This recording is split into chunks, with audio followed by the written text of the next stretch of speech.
الإمام الشافعي هو ثالث الأئمة الأربعة عند السنة والجماعة، وصاحب المذهب الشافعي في الفقه الإسلامي، ومؤسس علم أصول الفقه، ومؤلف كتاب الرسالة أول كتاب في علم أصول الفقه، وأيضا هو إمام في علم التفسير وعلم الحديث، وعمل قاضيا وعرف بالعدل والذكاء.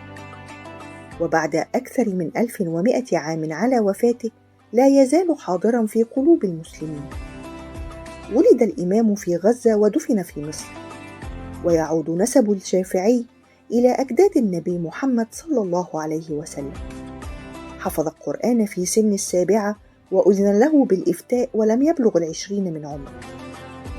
عرف في مصر باسم الإمام، وأسماه فقراؤها قاضي الشريعة، ولذلك تعد مصر الموطن الأول لمذهب الإمام الشافعي. ومن أشهر مؤلفاته كتاب الرسالة، وكتاب دافع فيه عن السنة النبوية أسماه جماع العلم.